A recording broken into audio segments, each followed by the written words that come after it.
Welcome to Newsgasm. I'm Zach. I'm Willie. And today we're here to talk about nerdy things. So let's start it off. GameStop credit card. Looks like GameStop is going to be rolling out a credit card.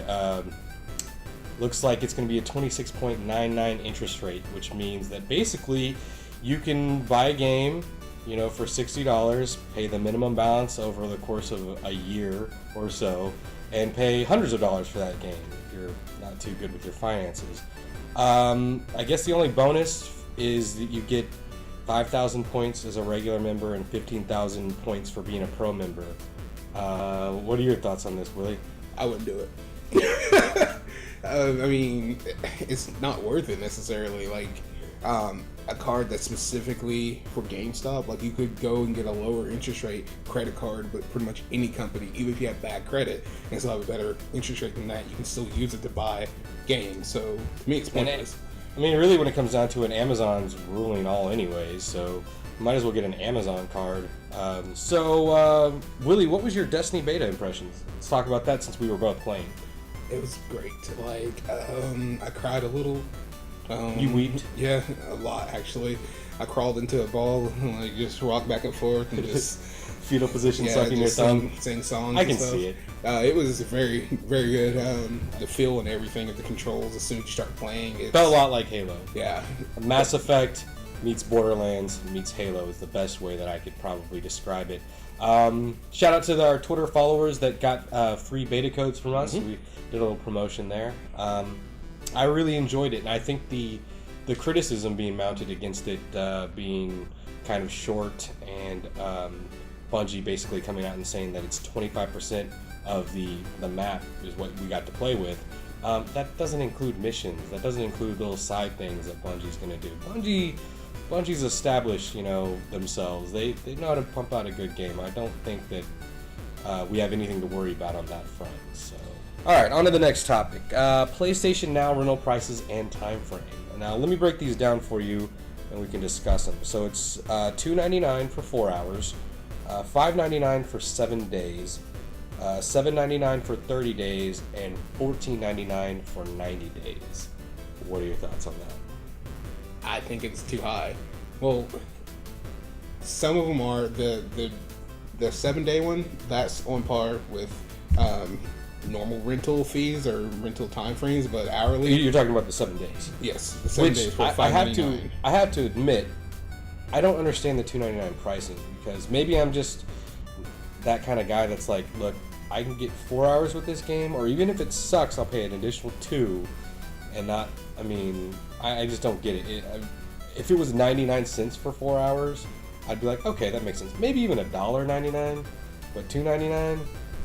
That seems a little steep for 4 hours. Once you start playing it, you have 4 real hours. So it's not gameplay hours. It's as soon as it starts, you start counting down the watch, then it disappears. I don't get the point necessarily of somebody paying $15 for 90 days. Yeah, 90 days when most of the games that you're going to be renting are going to be $15 or less anyway. Let's all discuss the fact that it's PS3 only right now.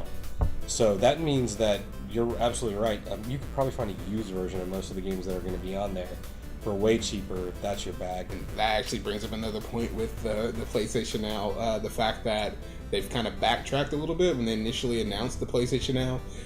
Their big draw was the fact that you'll be able to play your old classic PS1 and PS2 games, and that was their big focus. But now it's only PS3 games, and basically. And you're in the beta, right? Yeah.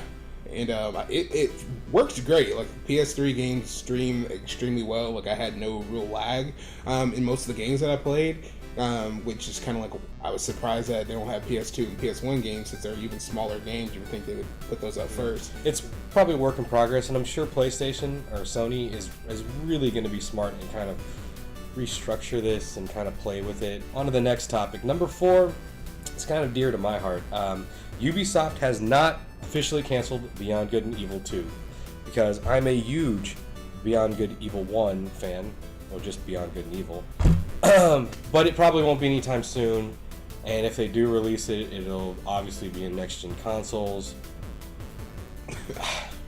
And I don't know if they meant like next-gen as in like the PS4, Xbox One. We saw a trailer a long time ago you know, for Beyond Good and Evil 2, and it looked amazing on the PS3 and the Xbox. So we were really excited, and then nothing. That just reminds me of The Last Guardian and how we've been waiting for that for how many years now. I mean, technically it hasn't been canceled. Team Ico, I want a job there where it's just like, how much productivity have you done today? Well, I thought really hard about something, and I drew a feather on that griffin thing. Now that's the kind of job I want. Now I know they're not doing that, but they might be. I mean, they might be. It could be just one big joke. So there are a lot of great games that are rumored to be in the process of being made that just haven't come out yet. So let's go on to number 5, the EA Access Program, and Sony just passed on it.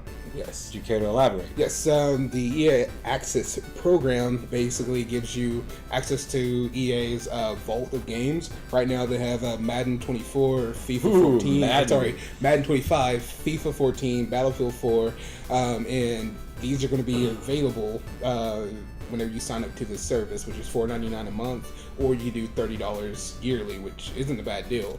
It isn't a bad deal, but I mean, I do have to point out the fact that if you are a sports game fanatic, a fan, at all, you already own these games. Thank you for offering games that probably won't get touched much. I mean, but you also get Peggle 2 or Peggle 2, and then you get 10% off digital purchases and early access to new releases. And $30 for a year isn't bad. I mean, that is not a bad little price point. I mean, like if I was big into EA games, I'd probably do it. So yeah, overall it's a good program. I mean, it's not that expensive for EA fans. Did you say it's $5 a month? Yeah, $5 a month or $30 a year, and then as their catalog builds, then it'll be a very good value. Yeah, what's $5 a month? That's a frappuccino.